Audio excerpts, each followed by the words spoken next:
Yo en Ciudad de México. Ah, muy bien. Allá estudias. Sí, bueno, aquí terminé la carrera de aeronáutica en el Poli. Ah, excelente. Sí. Aquí también Sofía es de Ciudad de México, también aquí. Sí, Xochitl es la única que está lejos de nosotros. Ok. ¿Y los participantes que se van a unir, la mayoría son también de ahí, de la Ciudad de México? Tenemos participantes de distintas partes de Latinoamérica. Tenemos de Belice, de Perú. am, ¿Me recuerdas, Irving, de dónde más tú qué? Ah, de Bolivia, de Guatemala, vio alguien de Guatemala, y de Perú, Bolivia, Guatemala y Colombia. Ah, Sí, qué sí, bien. Pues una comunidad muy diversa. Ah, muy internacional. entonces, si gustan, podemos empezar, damos inicio. Irving. Sí, muy buenas noches, astronautas. Feliz fiestas del alunizaje. El día de hoy, pues ya estamos en la recta final para presentar la última charla a cargo del doctor Carlos Francisco Cruz Fierro. Antes de que presente, les voy a leer una breve semblanza sobre lo que ha hecho. Él cursó la licenciatura en Ingeniería Química en el Instituto Tecnológico de Durango y obtuvo una medalla al mérito académico llamada José Gutiérrez Osornio. Después obtuvo en el año 2000 una beca del CONACYT para realizar sus estudios de posgrado en la Universidad Estatal de Oregon en los Estados Unidos, obteniendo el grado de maestro en ciencias en ingeniería química y después el grado de doctor en filosofía en ingeniería química con una doble subespecialidad en matemáticas e ingeniería mecánica. ¡Wow! Y después se incorporó después de su doctorado, se incorporó como docente en el Instituto Tecnológico de Durango, donde ha impartido cursos a nivel de licenciatura y de maestría en el Departamento de Ingeniería Química y Bioquímica y además es miembro del Instituto Americano de Ingenieros Químicos y de la Sociedad Química, entre otras sociedades. Y sin más preámbulo, doctor Carlos, Sí. adelante y muchas gracias.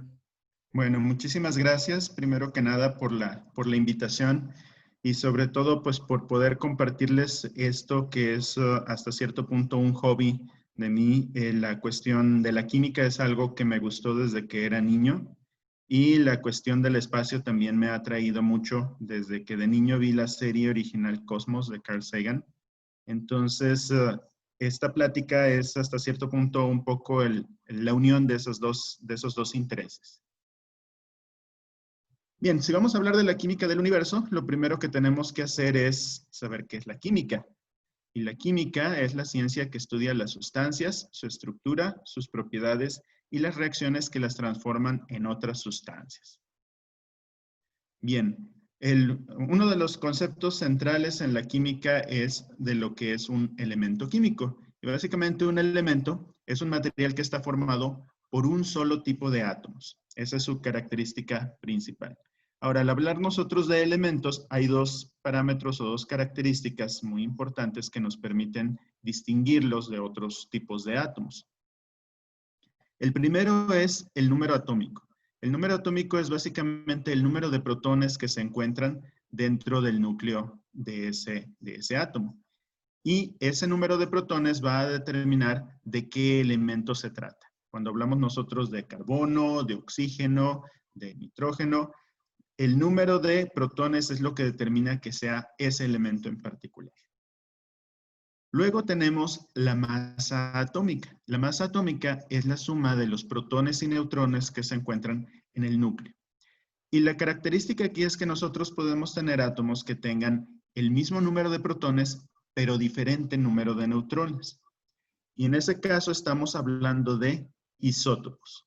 Los isótopos son pues átomos que tienen el mismo número de protones, pero que tienen un diferente número de neutrones. En el caso más sencillo, el caso del hidrógeno, es el elemento que tiene un protón y nosotros podemos tener también un núcleo en el cual haya un protón y un neutrón y ese es el que se conoce como deuterio o hidrógeno 2. Ahora, sigue siendo hidrógeno porque tiene un protón. Al tener un protón, eso es lo que hace que sea hidrógeno. Y podemos tener también el que se conoce como tritio o hidrógeno 3, es un átomo que tiene un protón y tiene 2 neutrones. Todos estos diferentes átomos siguen siendo hidrógeno porque todos tienen un solo protón. Cuando ya tenemos 2 protones, entonces estamos hablando de helio, que podemos tener con un neutrón o 2 neutrones, helio 3 o helio 4, etc. Muy bien, entonces esta es una manera de acomodar los átomos que para cualquiera que haya tenido que estudiar química es conocida, es la tabla periódica. Y aquí tenemos ordenados los elementos desde el más ligero, el hidrógeno, con un número atómico de 1, porque tiene un protón. Luego el helio, litio, berilio, etcétera. Todos los elementos químicos conocidos y algunos que se cree que pueden existir, aunque aún no han sido sintetizados. Bien, entonces ahora sí, la definición principal que va a guiar nuestra plática el día de hoy es lo que se conoce como cosmoquímica. Cosmoquímica es el estudio de la composición química de la materia del universo y de los procesos que han dado origen a dicha composición. La pregunta fundamental aquí es, ¿por qué hay los elementos que hay en el universo? ¿Cómo surgieron? ¿Y por qué están distribuidos de la manera en la que están distribuidos? Entonces, lo primero que debemos preguntarnos es, ¿cómo se puede conocer la composición química de otros cuerpos celestes? ¿Cómo podemos saber qué es lo que hay allá afuera? Bien, pues lo más sencillo es sentarnos en la puerta de nuestra casa y literalmente esperar a que nos caigan del cielo. Y aquí es donde tenemos pues los meteoritos. Pueden ser restos del material original del sistema solar, fragmentos de asteroides o materiales de otros planetas. Por ejemplo, el caso de Marte. Cuando algún meteorito choca contra otro planeta, por ejemplo Marte, puede hacer que fragmentos de ese planeta Marte salgan disparados al espacio, van a estar en órbita alrededor del Sol mucho tiempo y eventualmente, por mera casualidad, pues se van a topar con la Tierra y entonces tendremos ese material que nos llegó del cielo. Un dato curioso, el meteorito más grande que se ha descubierto hasta ahora se conoce como el meteorito Jova y fue encontrado en Namibia, un país en África. Esta es una fotografía de él. Tiene una masa de 60 toneladas, 2.7 metros de tamaño y su composición química 84% hierro, 16% níquel y trazas de cobalto. Básicamente es una gran pieza de metal que nos cayó del cielo. Pero como la tenemos ya físicamente en la Tierra, pues es fácil tomar una muestra, hacer un análisis químico y saber de qué está compuesta. Bien, ¿qué otra alternativa tenemos? Bueno, podemos ir a recoger muestras y obviamente hoy en el aniversario de la llegada del hombre a la Luna, pues tenemos nuestro vecino celeste más cercano, la Luna, y en este caso, esta es, por ejemplo, una muestra de un material, de una roca traída por la misión Apolo 12 en 1969. Esta muestra se conoce como la muestra CREB número 12. Es un pedazo de roca, 82 gramos, 4.7 centímetros de tamaño aproximadamente. Y básicamente lo que podemos hacer es, ya que la trajimos de la Luna, la podemos analizar y estas muestras en particular muestran una relativa abundancia de algunos elementos como potasio, fósforo y los conocidos como tierras raras, algunos elementos que son relativamente poco abundantes en la Tierra. Bien, ¿qué más podemos hacer para conocer la composición química de lo que hay allá afuera? Pues podemos enviar emisarios para que exploren por nosotros. En el caso, por ejemplo, de Marte,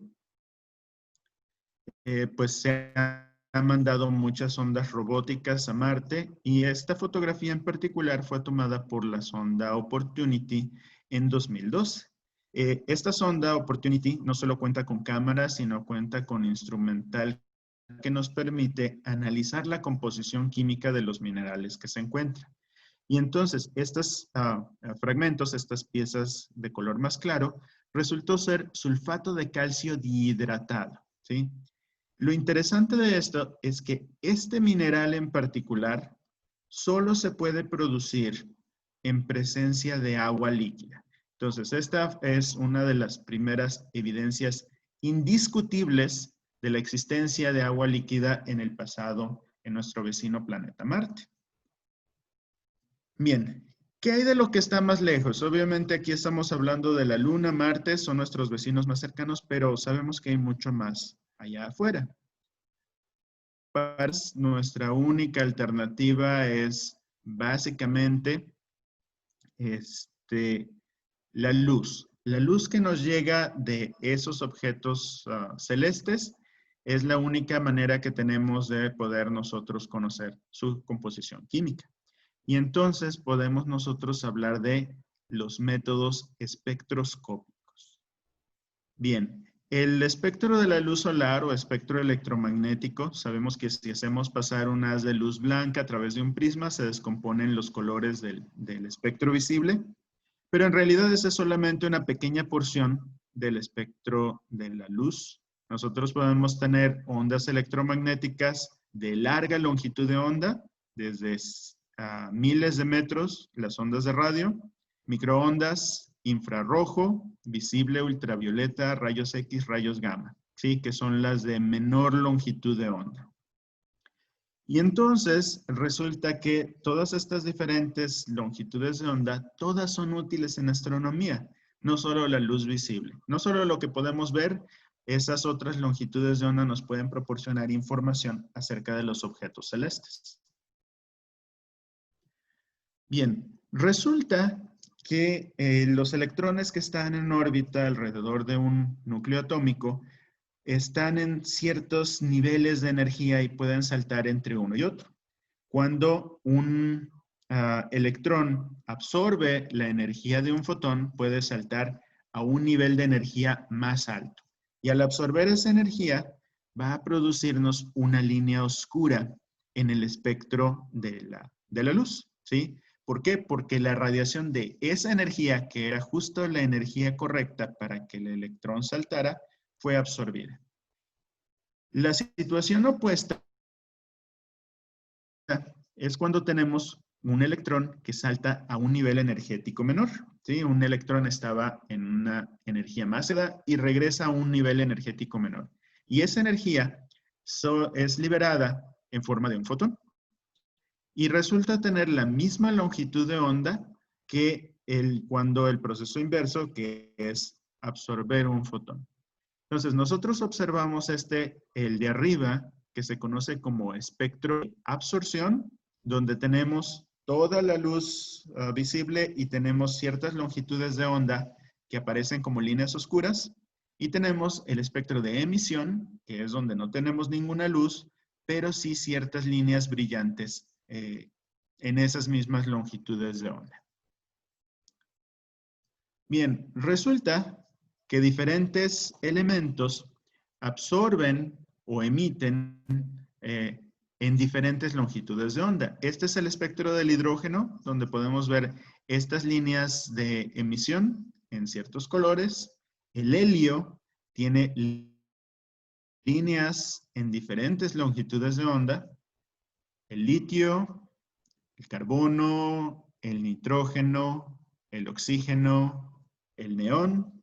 Entonces, dependiendo de cada elemento, como tienen diferente número de electrones y tienen diferentes características energéticas, nos van a dar una serie de líneas diferentes. Esta es una representación de esas líneas en este caso de emisión, en forma de una tabla periódica. Las líneas del hidrógeno, del helio, del litio, berilio, etc. Y lo más interesante que podemos observar aquí es que estos espectros constituyen una huella digital única de cada elemento, ¿sí? Los que corresponden a un elemento en particular son completamente diferentes que los que corresponden a otro elemento en particular. Bien, entonces, ahora pasando a la primera parte de nuestra plática, ¿qué hay de la química del universo? Bueno, por mucho tiempo se creyó que el universo era estático e inmutable. Veíamos hacia el cielo, veíamos las estrellas que cada noche aparecían y eran básicamente las mismas. Las constelaciones iban cambiando aparentemente de lugar conforme pasaban las distintas estaciones, pero eventualmente las mismas constelaciones que veíamos en invierno, las veíamos el siguiente invierno y el siguiente invierno. El cielo era prácticamente inmutable, con algunas excepciones como los planetas y los cometas. Bien, a través de observaciones astronómicas, de lo que se conoce como el efecto Doppler, nos dimos cuenta que las galaxias se están alejando entre sí, es decir, que el universo se está expandiendo. Si nosotros retrocedemos esa imagen, llevamos esa película hacia atrás en el tiempo, pues todo estaba más junto, en realidad muchísimo más junto. Y eso fue el origen de lo que se conoce como el Big Bang. Se considera, de acuerdo a lo que se ha podido estudiar de esa expansión del universo, que hace unos 14,000 millones de años el universo entero estaba concentrado en un volumen extraordinariamente pequeño. A veces hablamos de un tamaño nulo, pero en realidad no sabemos si era realmente de tamaño cero o simplemente de un tamaño muy pequeño. Las leyes de la física como las conocemos, pues no aplican en esas condiciones. Y en el Big Bang lo que se presentó fue una expansión muy rápida del espacio y del tiempo, acompañada de un enfriamiento del universo. Cuando ocurrió ese Big Bang, toda esa materia que formaba el universo, toda estaba tan concentrada y a una temperatura tan elevada que pues básicamente era pura energía y se expandió rápidamente, lo que se conoce como un periodo de inflación, y después se siguió expandiendo más lentamente, enfriándose, y eventualmente se convirtió en el universo como lo conocemos actualmente. Bien, ¿qué pasó al inicio del universo? Cuando ocurrió el Big Bang, la temperatura era tan elevada que era imposible que existiera materia, solo existía energía. Pero una vez que habían transcurrido 3 minutos de esa expansión inicial, la temperatura había descendido lo suficiente como para que se pudieran formar protones y neutrones estables, las partículas subatómicas que conocemos que conforman los núcleos. Estas partículas se combinaron entre sí para formar los primeros núcleos atómicos, hidrógeno, deuterio y helio. Pero después de que habían pasado 20 minutos de esa expansión inicial del universo, se había enfriado demasiado y ya no podían ocurrir reacciones nucleares. Y lo que ocurre aquí es que hay que recordar que los protones tienen carga positiva y cargas iguales se repelen. Entonces, para poder juntar dos protones lo suficiente, tienen que moverse muy rápido, es decir, tienen que estar a una alta temperatura. Y después de esos 20 minutos iniciales de la vida del universo, ya no había suficiente energía como para que se pudieran seguir combinando protones en átomos más pesados. Entonces, en ese momento, la composición química del universo era 75% hidrógeno, 25% helio, 0.01% deuterio y trazas de litio y berilio. ¿Sí? Estos son porcentajes en base masa. Básicamente era 3/4 partes hidrógeno, 1/4 parte helio. Esta composición química es muy importante, quiero que la tengan en mente porque la vamos a necesitar recordar más adelante. Bien, ¿qué pasó después de esos 20 minutos iniciales de la vida del universo? Nada. Durante 400 millones de años.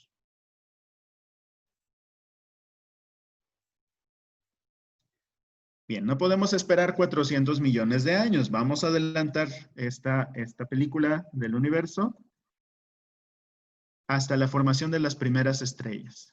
¿Sí? Esa composición química del universo no cambió hasta que se formaron las primeras estrellas 400 millones de años después del Big Bang. Sí, fue un periodo muy aburrido en el universo, 400 millones de años sin que cambiara su composición química.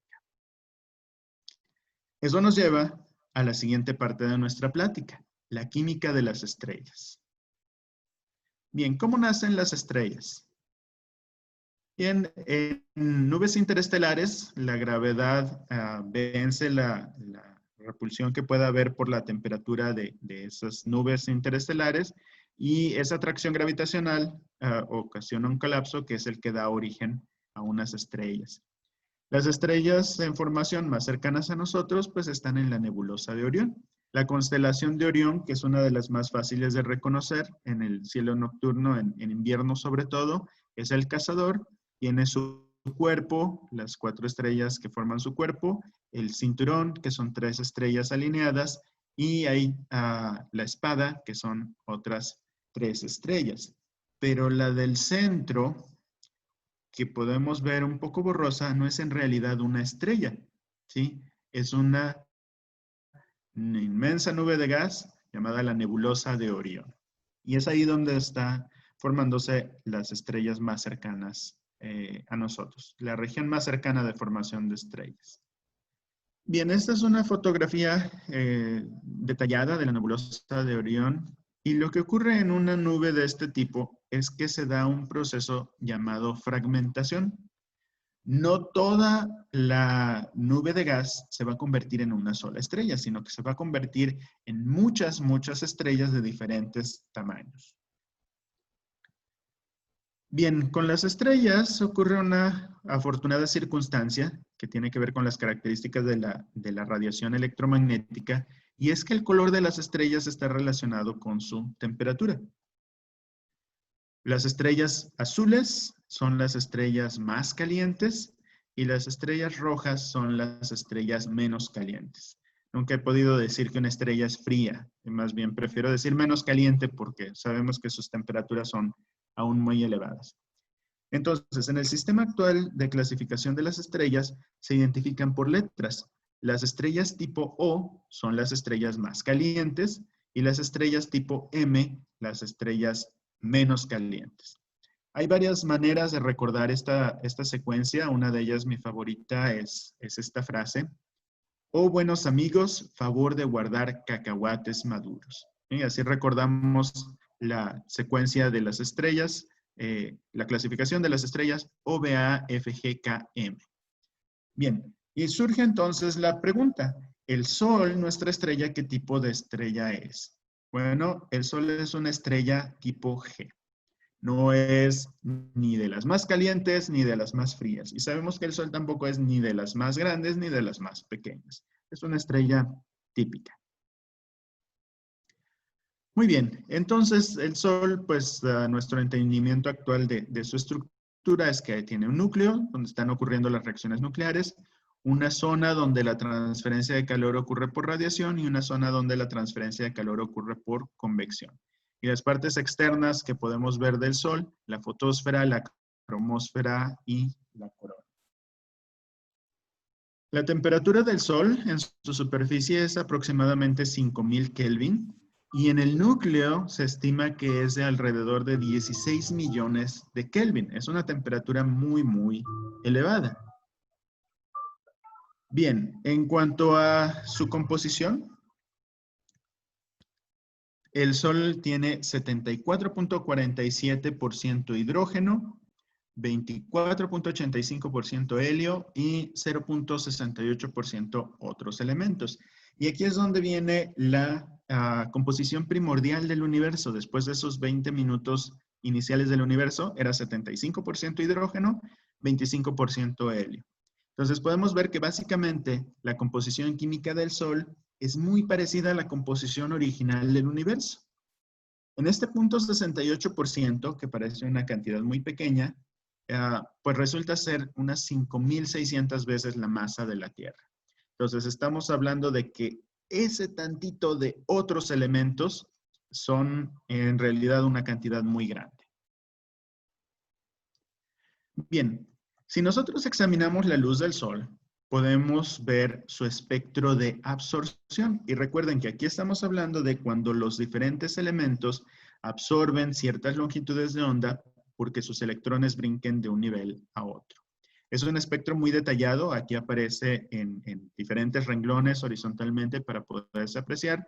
Y aquí básicamente lo que estamos observando son las huellas digitales de todos los elementos que están presentes en el Sol, todas sobreimpuestas, ¿sí? Aquí hay líneas del sodio, del hidrógeno, del etcétera, de todos los elementos que están presentes en el Sol, de ese 0.68% en particular.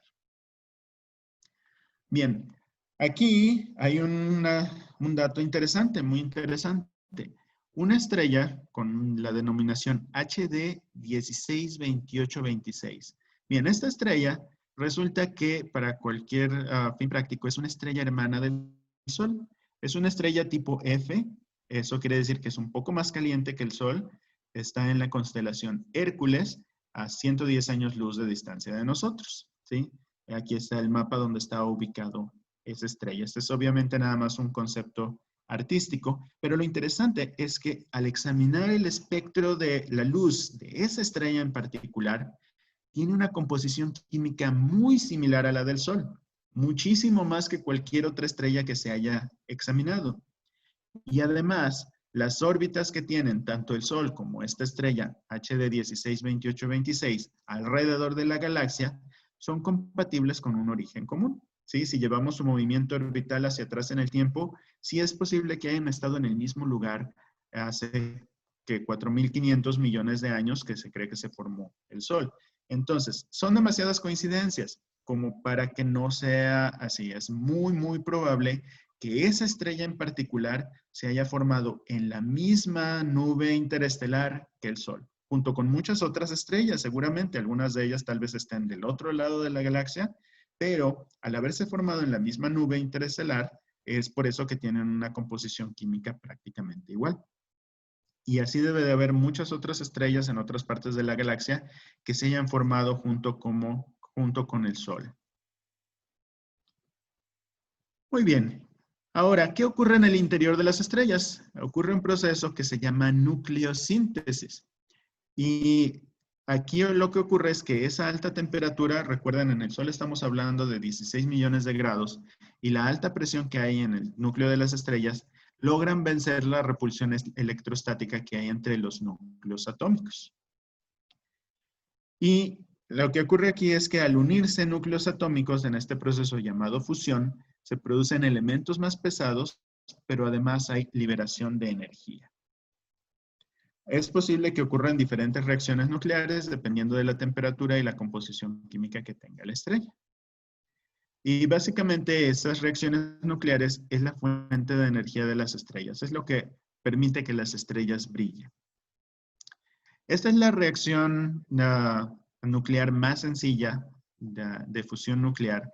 Cuando tomamos dos núcleos de hidrógeno, dos protones, y que se mueven con suficiente velocidad para que al chocar logren vencer la repulsión electrostática entre ellas, y esas dos partículas quedan unidas, una de ellas se convierte en un neutrón, se produce una emisión de un positrón, que es la antipartícula del electrón, porque hay una conservación de carga eléctrica. Aquí había dos cargas positivas y acá solo hay una, la otra carga es el positrón, y se produce una partícula subatómica también conocida como neutrino.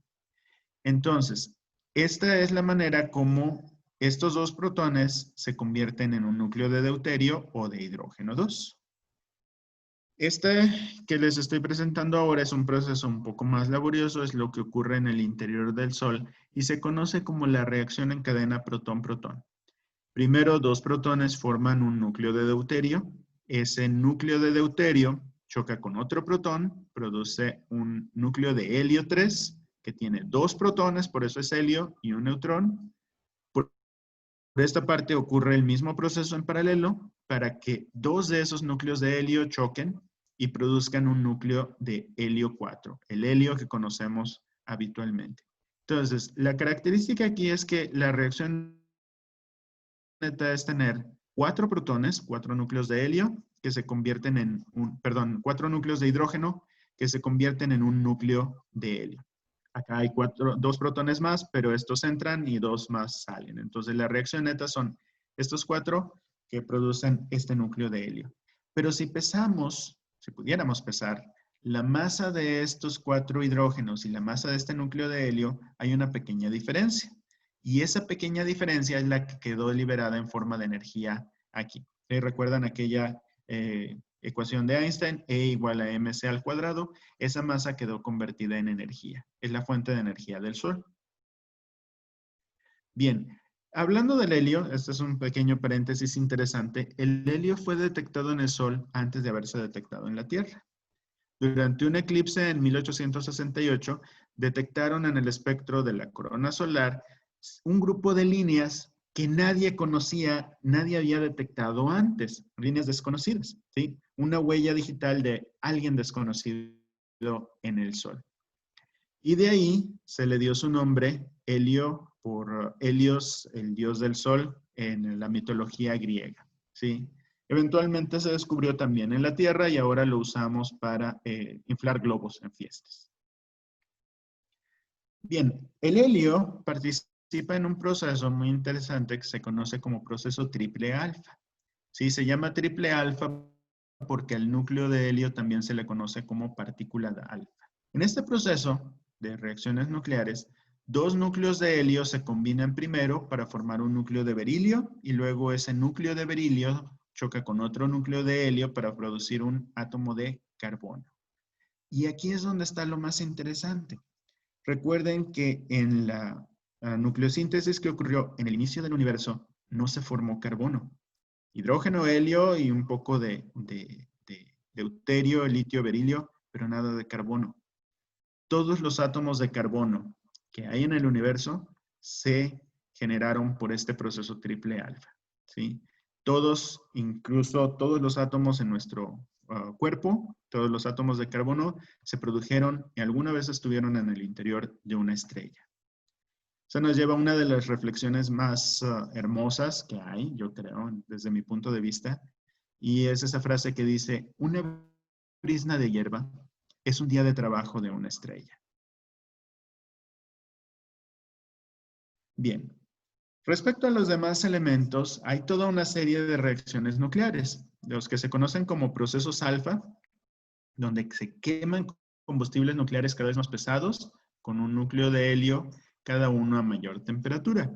El primero es cuando un núcleo de carbono se combina con un núcleo de helio para producir un núcleo de oxígeno.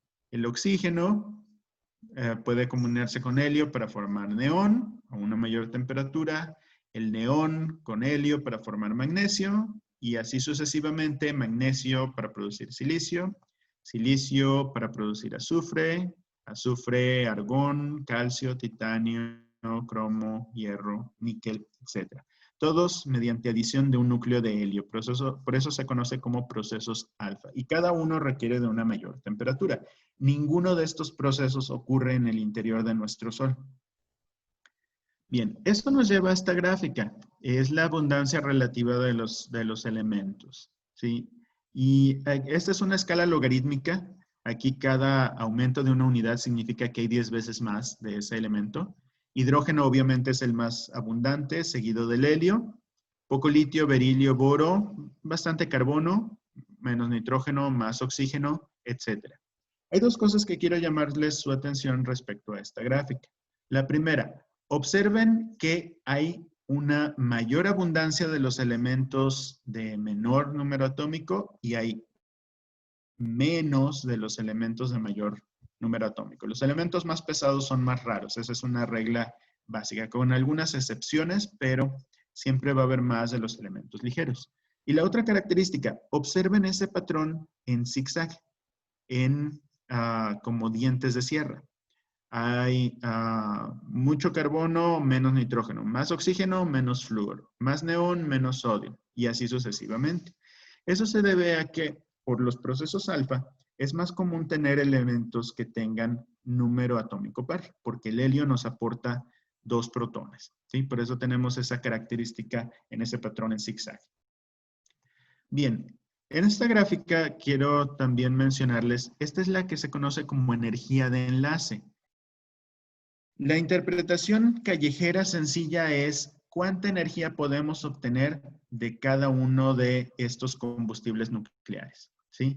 El hidrógeno obviamente no nos proporciona como tal nada, pero si producimos helio, nos produce mucha energía. Producir litio nos produce menos energía, carbono nos produce un poco más energía y así sucesivamente. ¿Sí? Este es el número de nucleones o la suma de protones y neutrones en el núcleo. Y quiero que observen que esta curva tiene un punto más alto, que es precisamente el hierro 56. A partir de ese punto, hacia la derecha, elementos más pesados están más abajo en esta gráfica, y lo que significa es que van a liberar menos energía cuando ocurra una reacción de fusión que produzca alguno de estos elementos. El hierro es un combustible negativo para la fusión nuclear estelar, ¿sí? Si nosotros dentro de una estrella queremos usar hierro para producir otros elementos, no vamos a generar energía, vamos a requerir energía para producir esos otros elementos más pesados. Entonces, estos no se producen por ese mecanismo de fusión nuclear. Bien, ¿dónde está el hierro en la tabla periódica? El hierro está aquí, el elemento 26.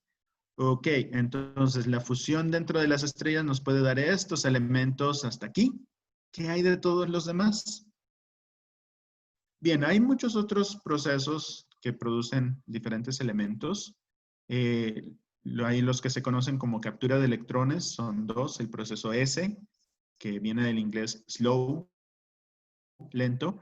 El núcleo tiene suficiente tiempo para tener alguna otra reacción después de capturar un neutrón.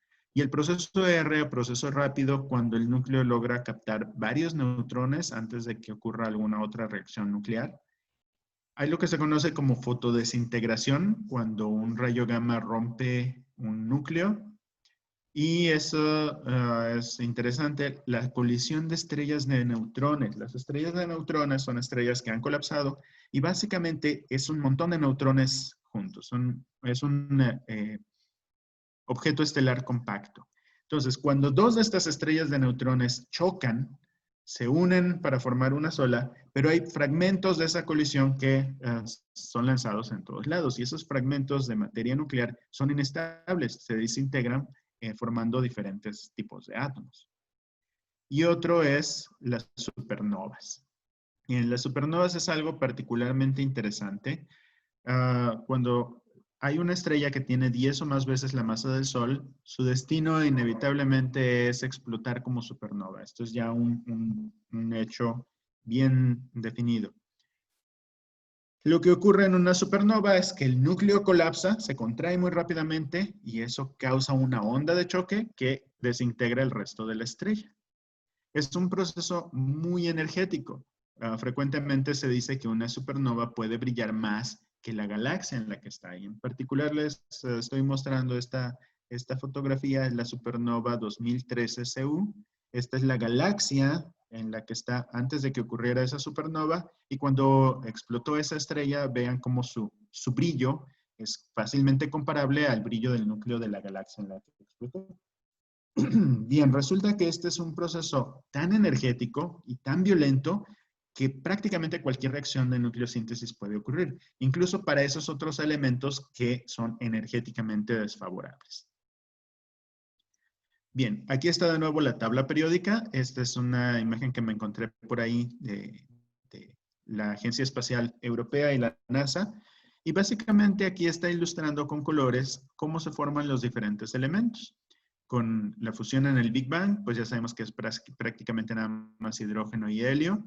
Con rayos cósmicos, estrellas de neutrón que se unen, que son los anaranjados, estrellas que explotan, verde y azul, y estrellas de baja masa que emiten lo que se conoce como nebulosas planetarias. Y podemos ver aquí los diferentes elementos, pues los procesos que les dan lugar. Pero todos estos elementos, aparte del hidrógeno y el helio, todos fueron formados de alguna manera gracias a las estrellas. Bien, y ahora eso nos lleva a la tercera parte de nuestra plática, la química de los mundos. ¿Cómo se forman los planetas? Bueno, es prácticamente una teoría aceptada ya hoy en día que se forman en discos de acreción alrededor de estrellas jóvenes. Ese material de la nube interestelar donde se formó la estrella, no todo queda en la estrella, parte queda en órbita y es el que forma a los planetas. Sí, esta es una imagen en infrarrojo de un disco de acreción alrededor de la estrella HL Tauri. Bien, sabemos que no todos los planetas son iguales. Eso lo podemos observar fácilmente en nuestro sistema solar. Tenemos gigantes gaseosos con enormes atmósferas y tal vez un núcleo rocoso. Y tenemos planetas rocosos más pequeños, como la Tierra, con pocos gases y principalmente rocas y metales. La pregunta es, ¿por qué estas diferentes características y qué proceso dio lugar a que se formaran planetas de esta manera? Bien, en primera instancia, para los planetas terrestres o rocosos, cerca de la estrella, pues la temperatura es muy elevada por el mismo brillo de la estrella. Esto hace que los materiales más volátiles, agua y gases, no se puedan condensar, no se puedan unir básicamente a los planetas. Y el viento solar va a empujar a esos componentes hacia el exterior del sistema solar, dejando en la parte interna principalmente rocas y metales, que son los que dan lugar a este tipo de planetas. Por otra parte, los planetas gaseosos o planetas jovianos, que se llaman así por Júpiter, pues se forman más lejos de la estrella, donde por la menor temperatura sí se pueden condensar todos esos materiales más volátiles. Y el resultado son planetas grandes, con atmósferas gaseosas y tal vez algún núcleo rocoso. Eso pues no está aún definido. Bien, ¿qué hay de los planetas rocosos en el sistema solar? Pues tenemos Mercurio, Venus, la Tierra y Marte. Sabemos que pues Venus y la Tierra son prácticamente del mismo tamaño. Y obviamente, del cual conocemos mejor su composición química es la Tierra. La Tierra, nuestro hogar. El relato bíblico es que después del pecado original, fuimos expulsados del paraíso. Adán y Eva fueron expulsados del paraíso. En realidad, yo creo que simplemente Dios nos dejó de hablar, porque nuestro planeta es realmente un paraíso. ¿Sí? Es un planeta con agua, con aire, con las condiciones adecuadas para nuestra vida. Obviamente evolucionamos en él, pero es una joya, es hermoso nuestro planeta. Bien, en nuestro planeta hay también cierta abundancia relativa de los elementos y observamos de nuevo esas mismas tendencias. Más de los elementos de baja masa y menos cantidad de los elementos más pesados. Y observamos también un poco menos regular esa alternancia entre los elementos de número atómico par, como el carbono, el oxígeno, el silicio, y menos de los elementos impares. Esto es un resultado de que se forman en las estrellas a través del proceso alfa. Bien, cuando se forma un planeta de suficiente tamaño como la Tierra, ocurre un proceso que se llama diferenciación planetaria. El material que forma ese planeta es atraído por la gravedad y finalmente la alta temperatura en el interior, resultado de los choques entre este material y de la descomposición radioactiva de algunos elementos, pues hace que el interior se funda, se vuelva líquido. Y entonces la gravedad va a atraer de todo ese planeta en formación los elementos más pesados hacia el núcleo. En este caso, en el caso de la Tierra, elementos como el hierro fueron atraídos hacia el núcleo y los más ligeros, como el silicio, permanecieron más cerca de la superficie. Ese es ese proceso de diferenciación que nos da como resultado un planeta con un núcleo, en el caso de la Tierra, y un manto. Varios otros cuerpos del sistema solar están también diferenciados y lo más seguro es que este proceso ocurra en cualquier planeta de suficiente masa. Bien, ¿cuál es la estructura y composición del interior de nuestro planeta? Primero tenemos la corteza. La parte externa que conocemos son placas tectónicas sólidas formadas por silicatos de elementos ligeros, sodio, potasio, aluminio, hierro y magnesio principalmente. Luego tenemos el manto. Esta parte bastante extensa de nuestro planeta es sólido, pero debido a las grandes fuerzas a las que está sujeto, fluye lentamente. Y está formado por silicatos también, pero más ricos en elementos pesados como el hierro y el magnesio. Luego tenemos el núcleo externo. Esta parte de la Tierra es básicamente hierro y níquel líquido y es el responsable de la formación del campo magnético de la Tierra. Y finalmente tenemos el núcleo interno. Es también formado por hierro y níquel, pero es sólido y crece a razón de 1 milímetro por año. Esto porque nuestro planeta sigue perdiendo calor de su interior hacia el exterior y eso hace que el líquido del núcleo externo se vaya solidificando en el núcleo interno. Bien, nuestro planeta obviamente tiene su atmósfera, sus componentes principales, 78% nitrógeno, 21% oxígeno, que sabemos que es producto de la vida principalmente, 1% argón. Y tiene un ligero efecto invernadero. Recuerden que el efecto invernadero es la luz solar, la energía del sol, entra a la atmósfera, pero ya no puede escapar como calor. Y eso hace que se mantenga la temperatura promedio de nuestro planeta por arriba de los 0 grados centígrados. Y gracias a eso, pues nuestro planeta no tiene toda su agua congelada. Bien, ¿qué hay del agua en la Tierra? Pues cuando la Tierra se formó, la temperatura era demasiado alta para que haya agua líquida. Toda nuestra agua escapó al espacio, la original. El agua que tenemos actualmente fue traída probablemente después por cometas y asteroides.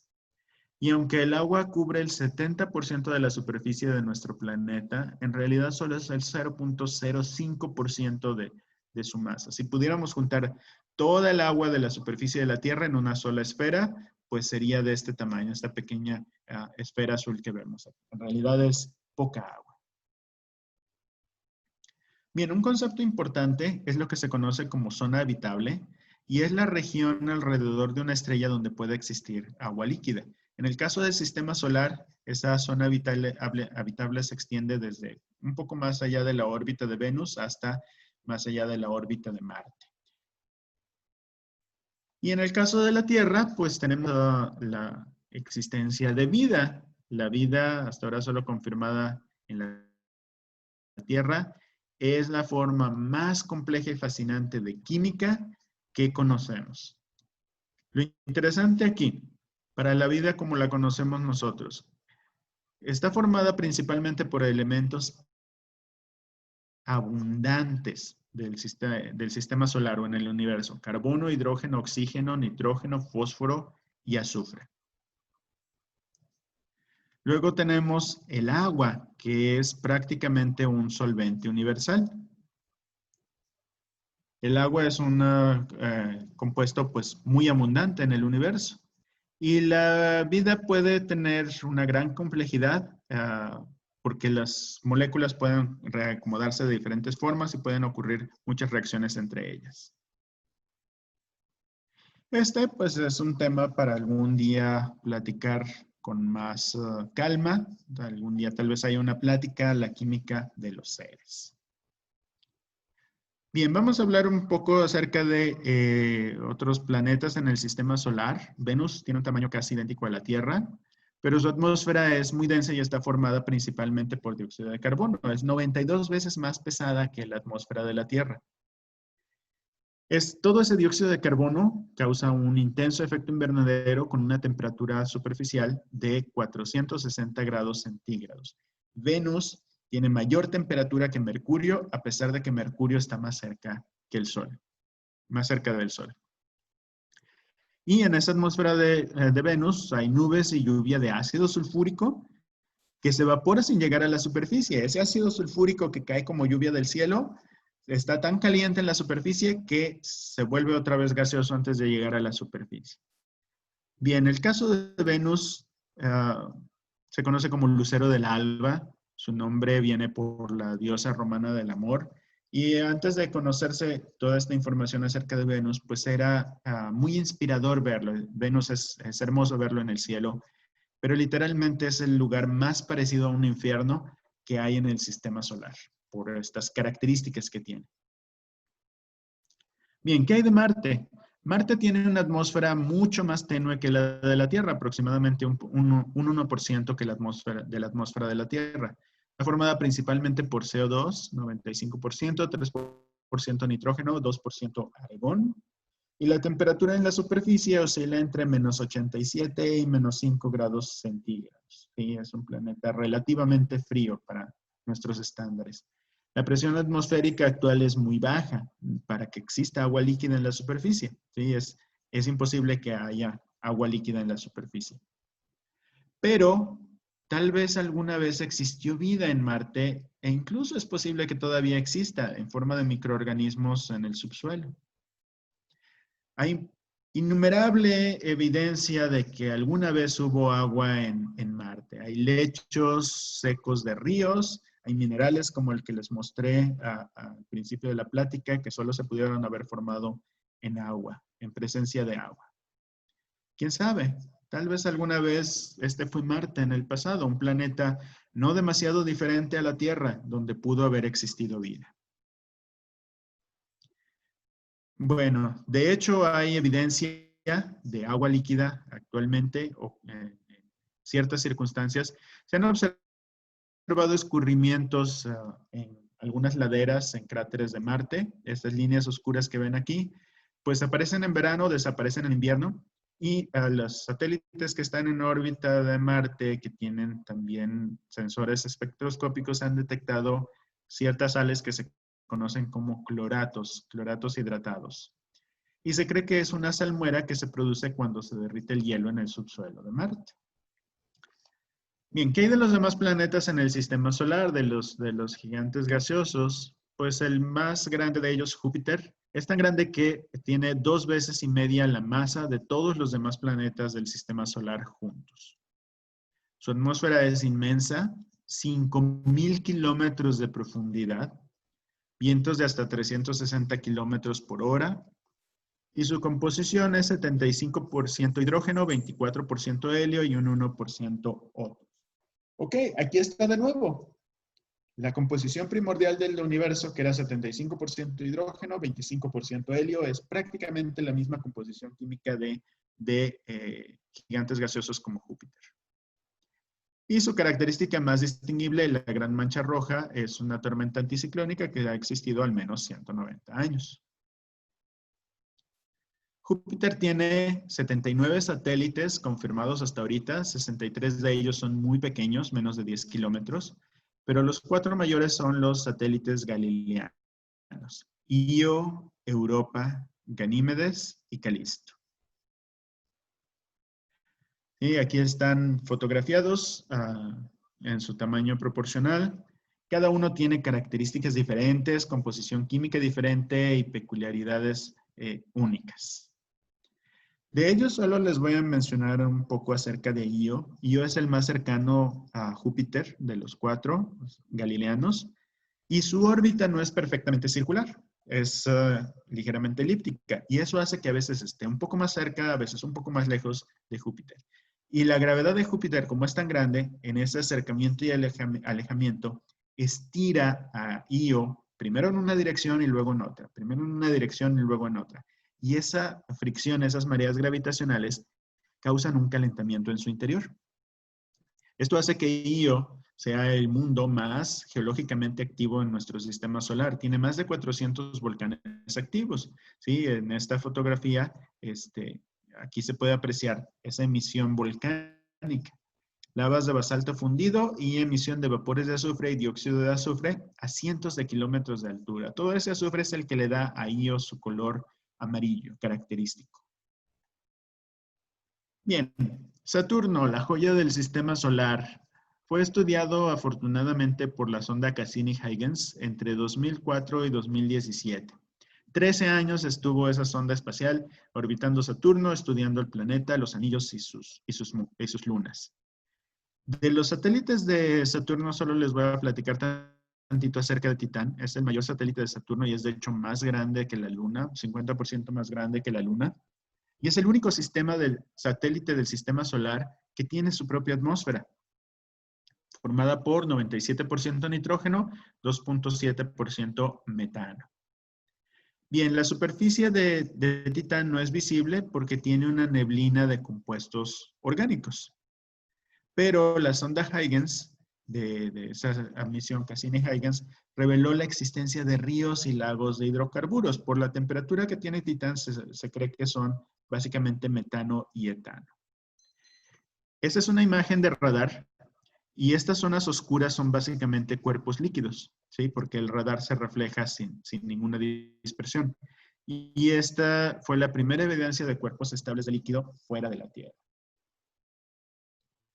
Otro caso del sistema solar del cual les quiero platicar tantito es el caso de Plutón. Es un caso muy interesante.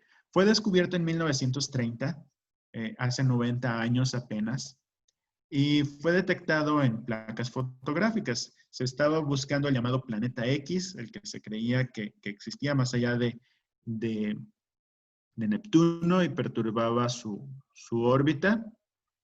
Y probablemente no lo alcancen a ver en su pantalla, pero la flecha marca un pequeño puntito de luz y acá marca este otro puntito. Estas son fotografías en 2 fechas diferentes, 6 días de diferencia, y básicamente lo que hacían es examinar estas fotos y buscar algún punto de luz que hubiera cambiado de lugar. Y ese fue Plutón. En 1930 fue su descubrimiento. Plutón está tan lejos que incluso con nuestras mejores herramientas es terriblemente difícil examinarlo. El telescopio espacial Hubble, que sabemos que es una de nuestras mejores herramientas de exploración del espacio, en 1991 tomó estas fotografías de Plutón, los cuadros pequeños, esta fotografía y esta otra. Esas imágenes fueron mejoradas digitalmente para darnos estas de los recuadros de abajo, pero básicamente lo único que vemos es algo medio borroso. Era lo mejor que podíamos ver de Plutón con nuestra mejor herramienta de exploración espacial. Bien, se lanzó una misión, la misión New Horizons, que llegó a Plutón en 2015. Y esta es una de las fotografías, probablemente la hayan visto, que mandó de Plutón. De ese pequeño puntito de luz que cambió de lugar en 2 fotos a esas imágenes borrosas del Hubble, New Horizons nos dio extraordinarias fotografías de Plutón. Y no solo fotografías, estaba la sonda equipada con una gran variedad de instrumentos para medir la composición química de Plutón. Entre lo más interesante, se detectó la presencia de hielo de agua en Plutón. En esta zona, en este recuadro en particular, esta fotografía obviamente no era azul, este es nada más pintado de azul para ver dónde se detectó ese hielo de agua. Y encontramos algunas cosas muy interesantes acerca de Plutón que no nos hubiéramos imaginado. Plutón, a pesar de estar tan lejos del Sol y ser tan pequeño, tiene una atmósfera, ¿cierto? Muy tenue, 100,000 veces más tenue que la atmósfera de la Tierra. Está formada principalmente por nitrógeno, un 0.25% de metano y alrededor de 0.05% de monóxido de carbono, ¿sí? Esta tenue claridad que se ve en esta fotografía de Plutón, algunas montañas que se cree que son de hielo, de agua, en ese planeta o planeta menor, planeta enano de nuestro sistema solar. Esta es una fotografía, me pareció particularmente hermosa. Conforme esa sonda New Horizons se alejaba de Plutón, tomó esta fotografía cuando pasó por su sombra y es básicamente el brillo del Sol dispersado a través de la atmósfera de Plutón. El más cercano a un eclipse de Sol en Plutón. Bien, esa sonda continuó y sigue explorando y el siguiente destino, el segundo destino, fue un objeto del cinturón de Kuiper. Esta es una región en el sistema solar donde hay muchos remanentes de la formación del sistema solar.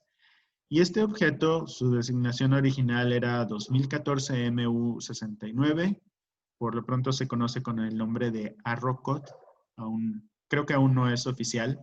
Es este objeto, esta es una de las fotos que tomó New Horizons. Ahí llegó el 1 de enero del 2019.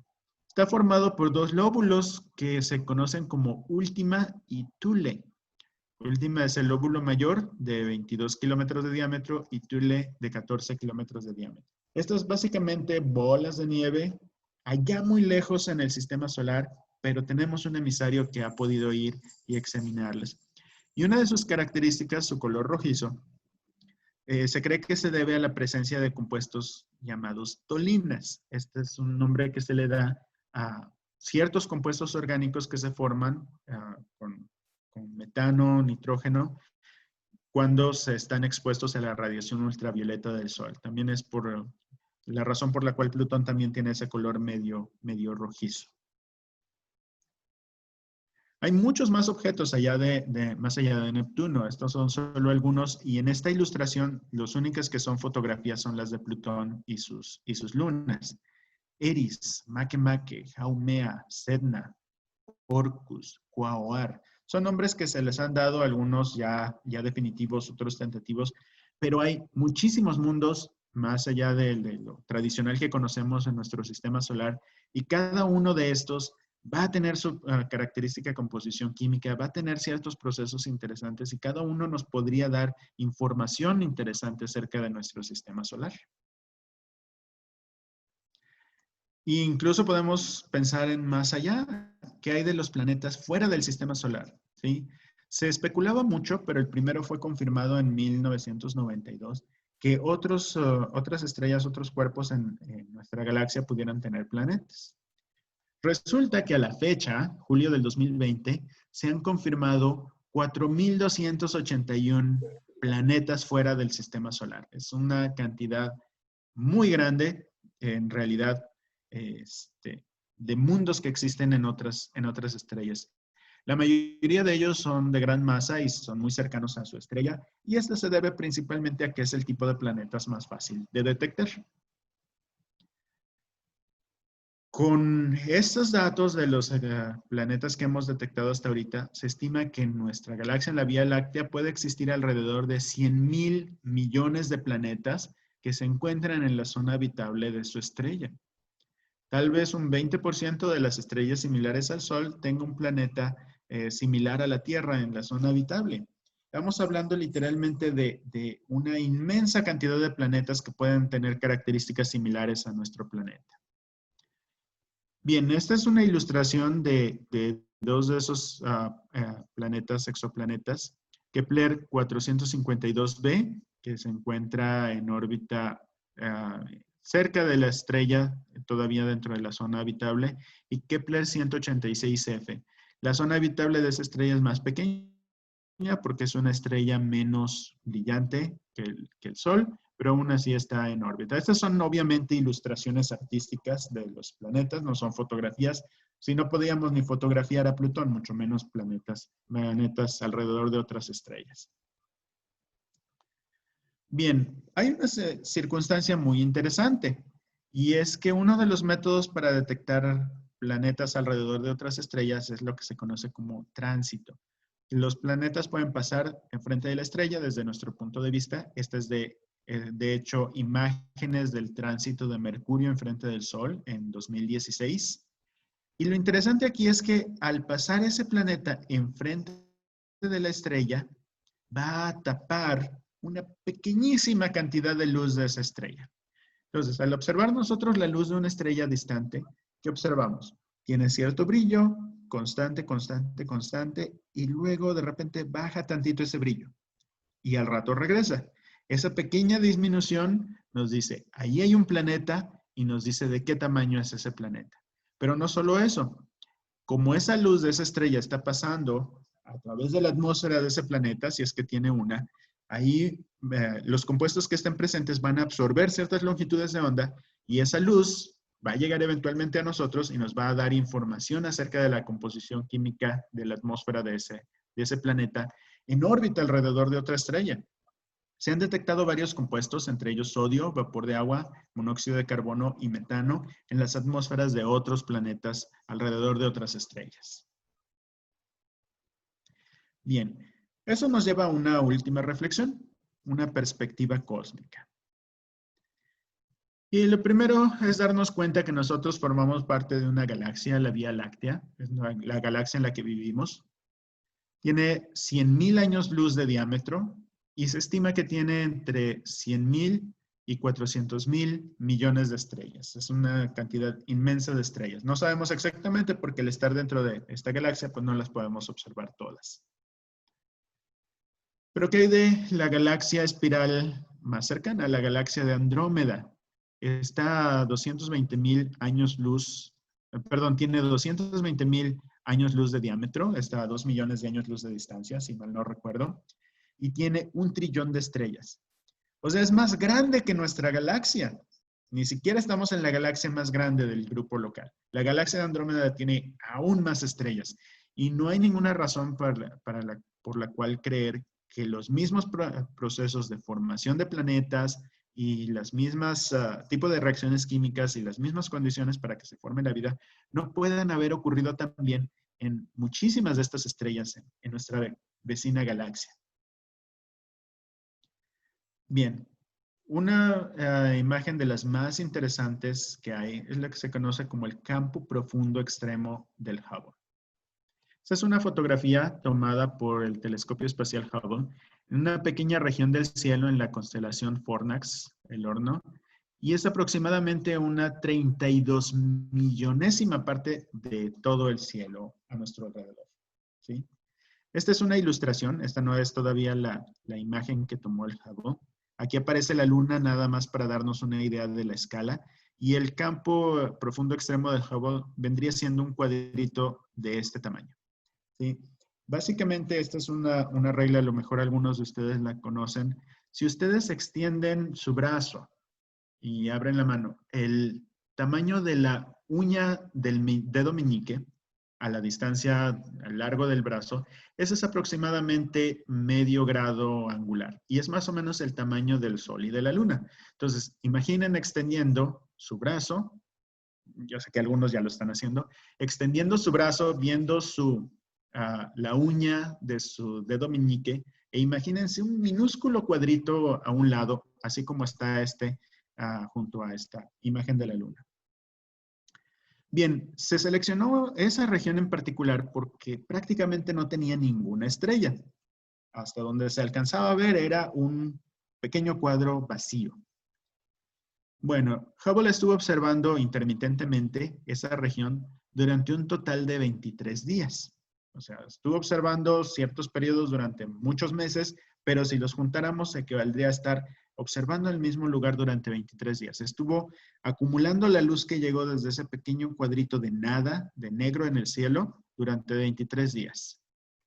Esto es lo que finalmente vio, ¿sí? Cuando ya se juntó toda esa tenue luz en esa región del espacio. En esta imagen se estima que hay alrededor de 5.500 galaxias.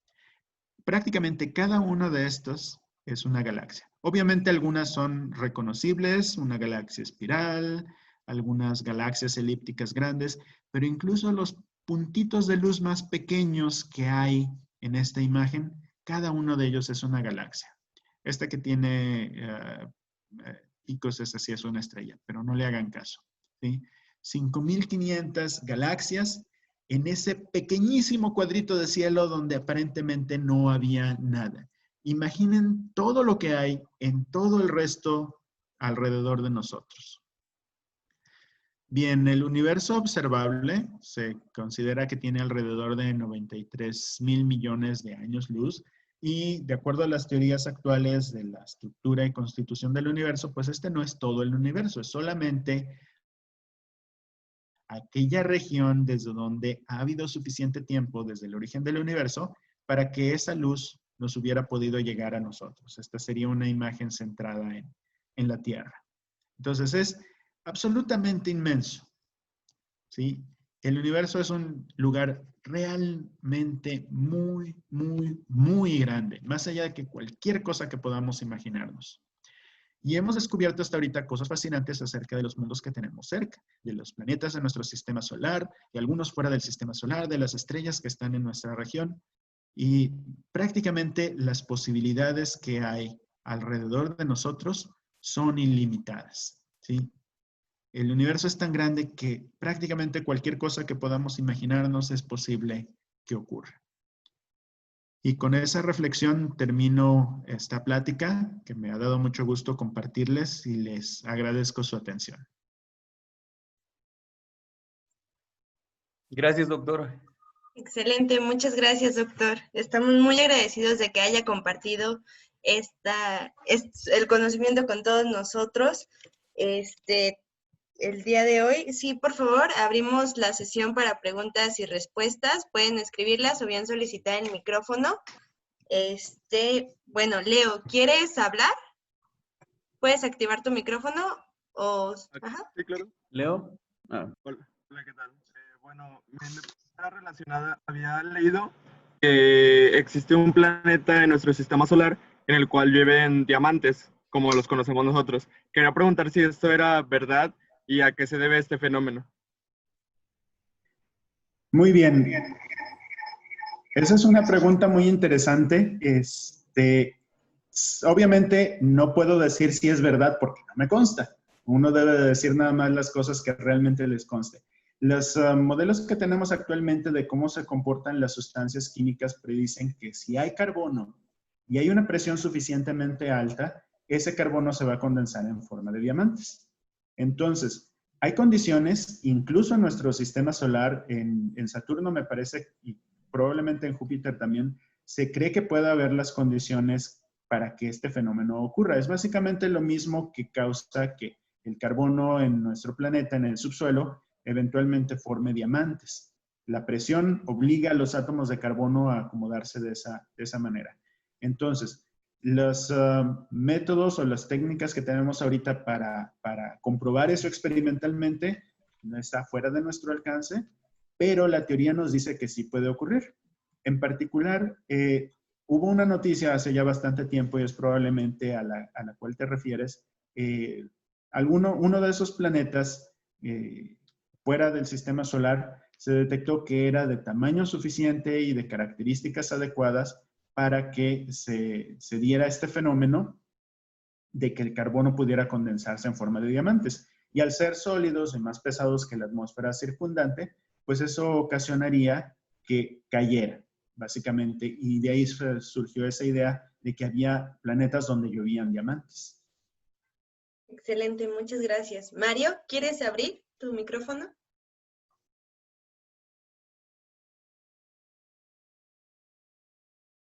Bueno, aquí deja una pregunta que es sobre la posibilidad, la posibilidad de estrellas y de planetas. ¿Hay gran posibilidad de vida extraterrestre? Bien, de nuevo, debemos de remitirnos a la evidencia y aún no tenemos una evidencia clara, pero, hey, estamos hablando de un universo inmenso. Yo sinceramente, mi opinión personal es sí, a fuerzas tiene que haber. Podría usar otras palabras más fuertes que llevaran mi emoción, mi intención, pero es la manera más adecuada de describirlo. A fuerzas tiene que haber vida en otras partes. El universo es tan grande.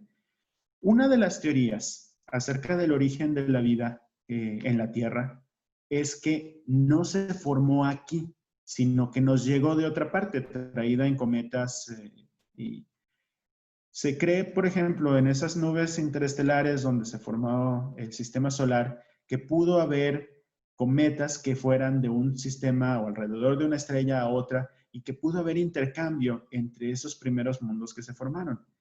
Si la vida ya existía de alguna manera encerrada en estas prisiones de hielo que son los cometas, y de ahí llegó a la Tierra, cayó en la Tierra, pues eso pudo haber pasado en cualquier otro planeta en esa nube interestelar donde había esas condiciones. E incluso si no fue así, incluso si la vida realmente se originó en la Tierra por una circunstancia química, por la manera como los átomos interactúan, las leyes de la física y de la química aplican igual en todo el universo. Y tiene que haber muchísimos planetas donde haya esas mismas condiciones para que surgiera la vida. Yo no tengo personalmente ninguna duda que exista vida en otros lugares. Que ande en platillos voladores, que secuestre personas, etcétera, ahí sí ya no. Ese es ya otro asunto. Pero debe de haber vida, debe de haber civilizaciones tecnológicas a fuerzas tiene que haber vida en el universo. Excelente, muchas gracias. Malry, ¿quieres abrir tu micrófono?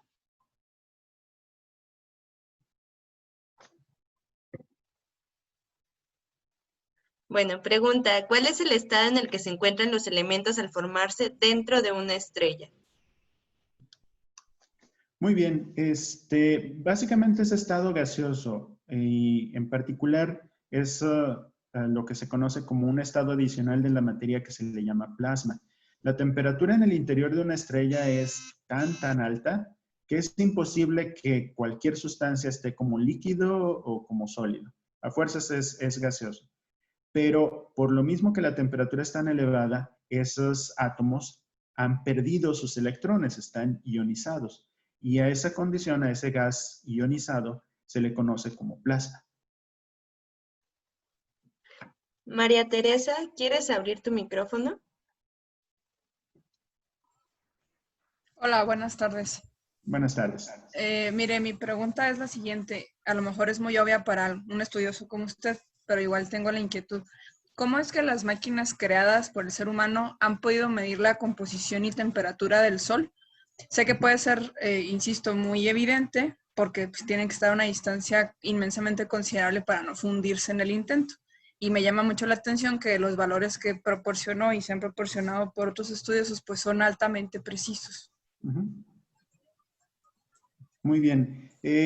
Aquí lo que hay que recordar es qué es lo que ocurre con los materiales cuando los calentamos. Si tú tienes, por ejemplo, un pedazo de metal y lo calientas, pues al principio tiene su color oscuro, el que sea de ese metal, pero si lo calientas lo suficiente empieza a emitir luz, empieza a brillar. Primero de color rojo, si luego lo calientas más se ve anaranjado, luego amarillo. Entonces, esa característica se conoce como radiación de cuerpo negro. Casi todos los materiales, más bien dicho, todos los materiales emiten radiación cuando están a una elevada temperatura. Y lo interesante aquí es que dependiendo de su temperatura es la longitud de onda a la cual emiten esa radiación. Por eso esa clasificación de las estrellas, de su temperatura y su color, porque las leyes físicas que gobiernan esa emisión de radiación por los objetos calientes nos dicen que si tiene este color en particular, esa es su temperatura. Entonces, si es imposible medir la temperatura del Sol directamente, estás absolutamente en lo correcto. Cualquier objeto que se acercara demasiado sería destruido. Pero simplemente por saber las características de la radiación que emite el Sol, podemos de ahí saber su temperatura. Y la composición, esa sí tiene que ver con el espectro que les mostré, con esas líneas en particular que absorben esas longitudes de onda. Esas son las que nos dicen, aquí hay, esta corresponde a esta sustancia, esta corresponde a este otro elemento y así sucesivamente. Ok, muchas gracias. Aaron Martínez. Claro que sí. Buenas noches, doctor. De antemano, increíble ponencia. Muchas gracias por su tiempo. Buenas noches a todos. Son dos preguntas. La primera va respecto a estrellas. Digamos, como están medidos en masas solares, ¿cuál sería realmente el número de masas solares que podría soportar una estrella en un máximo tamaño antes de colapsar, digamos ya a un nivel en el universo? Y la segunda pregunta sería respecto a la formación de nuevos elementos químicos, ya sea por cuestiones nucleares o en general. ¿Cuál sería el punto también máximo en el cual se puede formar nuevos elementos químicos? Muchas gracias, doctor. Muy bien. El dato exacto de la masa, ese sí te lo debo. Soy ingeniero químico y pues ese sí no me lo sé con exactitud, pero es relativamente fácil de investigar. Y lo que ocurre aquí es, en ese proceso en el cual de una nube interestelar se van formando las estrellas, hay una competencia entre ellas. La gravedad va atrayendo el material hacia ciertas partes y eso va haciendo que el material disponible pues sea acaparado por diferentes estrellas. Entonces, dependiendo de cómo se vayan formando esos grumos de material, pues va a ser el tamaño de la estrella. En algunos casos, hay estrellas que han logrado acaparar muchísimo material. Hay algunas estrellas, hay algunos videos, en particular en YouTube, que te van mostrando esa comparación entre el tamaño de las estrellas y es realmente... da mucha humildad darte cuenta de lo pequeña que es nuestra estrella comparada con otras. Te digo, no te quiero dar un número porque no me lo sé y no quiero mentir, pero lo que ocurre aquí es que las estrellas que son demasiado grandes o que tienen una masa muy, muy grande, por su misma gravedad, eso hace que se contraigan mucho y la densidad en el centro es mucho más elevada y la temperatura también. Y lo que ocurre ahí es que eso hace que ocurran muchas de estas otras reacciones nucleares muy, muy rápido. Las estrellas muy grandes, de mucha masa, mueren más pronto, viven demasiado rápido, queman su combustible muy rápido por esa alta temperatura en el centro y eso hace que no logren vivir mucho. Lo que ocurre con esas estrellas, hay dos cosas. Una, esa gran masa hace que conforme va quemando su material, cuando se acota un combustible empieza a contraerse de nuevo, la gravedad trata de atraer todo hacia el centro y eso hace que aumente la temperatura en el interior y luego haya otra reacción nuclear que pueda generar energía y expandir la estrella. Entonces es común que estas estrellas tengan una serie de ciclos de expansión y contracción antes de su destino. Las estrellas muy grandes, de mucha masa, generalmente, como les decía, explotan. Y ahí sí me parece que les mencioné el dato, cuando son de masa de más de 10 veces la masa del Sol, que es aún una masa relativamente pequeña, su destino va a ser explotar. Ahora, ¿cuál es la estrella más grande que puede existir? ¿Puede existir una estrella de tamaño inmenso? No, hay un límite también para eso. Y lo que ocurre es que si una estrella es demasiado grande, la energía o la temperatura tan alta hace que ocurran esas reacciones nucleares tan rápido que produce tanta energía que esa hace que la estrella se expanda demasiado. Una estrella demasiado masiva no puede acumular tanta energía porque sus propias reacciones nucleares generan energía que expulsa el resto del material. Y la otra cuestión que me preguntabas de hasta cuál elemento se puede formar, el uranio, que es el número atómico 92, si mal no recuerdo, es el último elemento de la tabla periódica que tiene isótopos estables. Cuando hay, por ejemplo, una supernova, ahí sí se producen algunos de los otros elementos más pesados, pero se desintegran porque son radioactivos. ¿Sí? Incluso el uranio sabemos que es radioactivo, pero sí tiene algunos de sus isótopos estables. Más allá del uranio, no. Uno de ellos, por ejemplo, el plutonio, sí se produce en estas explosiones, pero eventualmente todo se desintegra y por eso no se puede detectar de forma natural. Excelente, muchas gracias. Raúl, ¿estás por aquí? Sí, aquí estoy, Xochitl. Buenas Hola, noches, Raúl. doctor. Un gusto verlo de nuevo, a pesar de la Bastante. cuarentena. Mi pregunta es la siguiente. ¿Puede llegar a ocurrir un estado estático como lo ocurrió al principio en el universo? ¿Que vuelva a existir otro? Esa es una de las cuestiones que aún no se ha podido definir. Y aquí lo que ocurre es que lo que observamos experimentalmente es que el universo se está expandiendo. Pero si hay suficiente masa en el universo, esa expansión, la gravedad la iría frenando y luego habría un colapso. Ese es uno de los posibles destinos del universo. Le llaman el Big Crunch. La situación aquí es que hay muchas cosas que aún no conocemos del universo.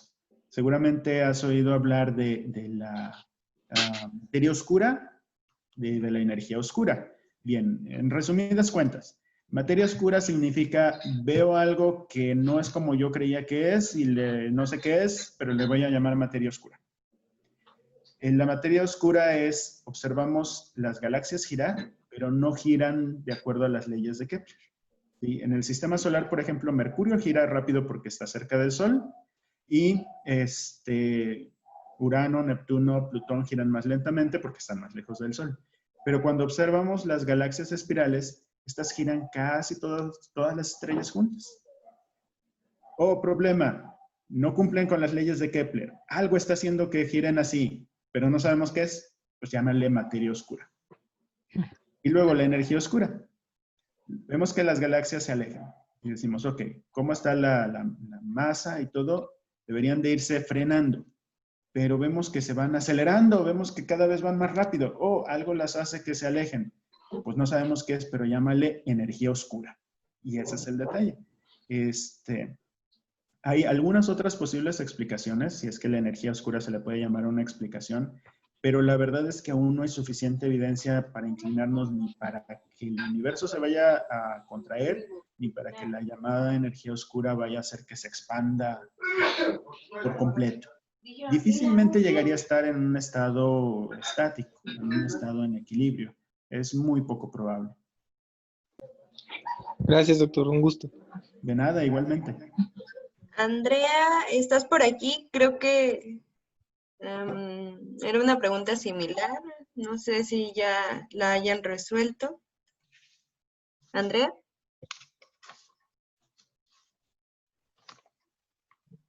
Bueno, asumiremos.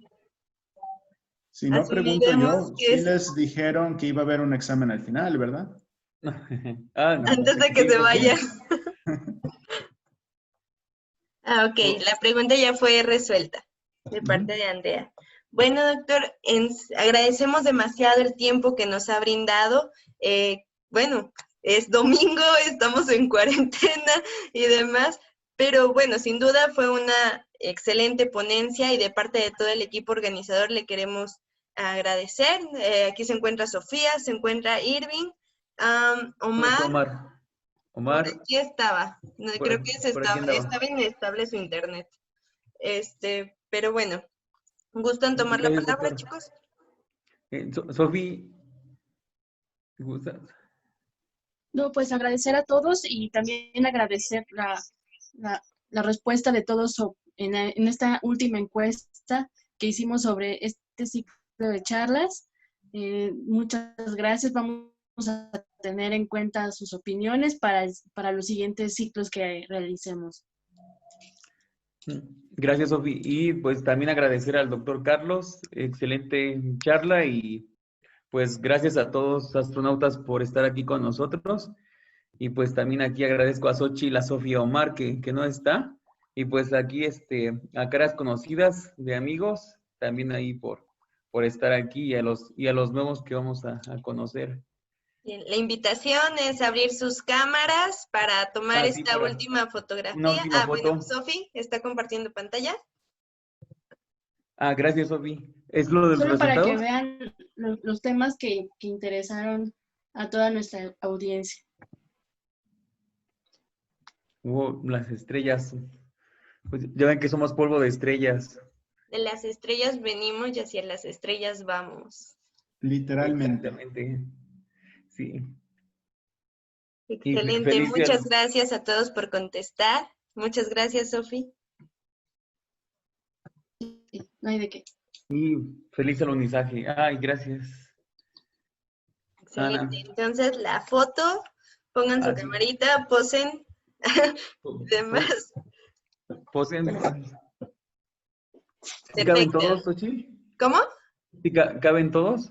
¿O Sí, ahorita igual muevo la cámara, o sea, y ya la acomodamos, la editamos. va? Ok, va. 1, 2, 3. Excelente, ya quedaron todos. Muy bien. Muchas Pues gracias. muchas gracias por participar con nosotros y nos vemos a la próxima. Hasta luego. Gracias. Recuerden que Bye, bye. publicaremos las charlas por si quieren repetir algo, así para hacer sus anotaciones y ahora sí prepararse para el examen. Están preguntando por un correo. De la tercera unidad de Momentum, doctor, por favor. Sí, ¿verdad? Ahí un día de estos les ponemos un examen con unas cuantas ecuaciones diferenciales. Nos están Xochitl. preguntando dónde pueden encontrar más información. El doctor tiene algún contacto para... Bueno, en realidad, hoy en día hay muchísima información disponible. Internet nos da muchísimas herramientas. Por ahí, por cierto, hablando de la cuestión de la vida extraterrestre, alguien una vez dijo que si los extraterrestres llegaran y nos visitaran, ¿cuál sería la cosa más difícil de explicarles acerca de la humanidad? Y es pues que en mis manos tengo un dispositivo con el que puedo acceder a todo el conocimiento de la humanidad y lo uso para ver videos de gatitos y tomarme fotos en el baño. Hay muchísimo disponible allí, sitios como las páginas de la NASA, la Sociedad Planetaria, siempre son buenas fuentes de información. Dejen que su curiosidad los guíe y simplemente, ok, llueven diamantes en un planeta, a ver qué les sale. Hay muchísima información ahí. Yo he recopilado esto que les presenté pues meramente por gusto, porque es un tema que me fascina. Puedo proporcionarles mi correo electrónico si les sirve, o si los muchachos pueden hacer llegar si tienen alguna otra inquietud. Es septiembre08@yahoo.com. Pues ahí les puedo yo contestar alguna otra duda que les haya quedado. Sí, ahí aparece ya en un comentario. Y hay que seguir disfrutando las maravillas que nos da el universo. La verdad, yo creo que todos los muchachos que participaron en este ciclo de pláticas, pues compartimos, me incluyo también, ese gusto por el universo, de ver las estrellas y de preguntarnos qué hay más allá. Y me da gusto haber podido poner mi granito de arena, mi granito de átomos de silicio y oxígeno que fueron formados en las estrellas. Excelente, muchas gracias de nuevo, doctor, y a todos, feliz vísperas del alunizaje. Justo hoy, hace unos momentos, fue el lanzamiento por parte de Emiratos Árabes, así como para volver a vivir esto. Tenemos siguientes lanzamientos, me parece que es en 11 días, 10 días. El 30 de julio, creo que es el de Perseverance, creo que es el 30 de julio, Xochitl. Lo habían pospuesto, el 20 creo que pasó para el 30. Ahorita checamos, pero estaría bien conectarnos. Sí, se va a extender la invitación a los correos que nos hicieron llegar para el registro. Igual en las páginas donde vamos a estar subiendo los videos de YouTube y demás, están los contactos de las personas. Igual, ese sería todo y pues bueno, muchas gracias. Gracias. Y Gracias. a ver si hacemos algo de Marte, porque está de moda ahorita.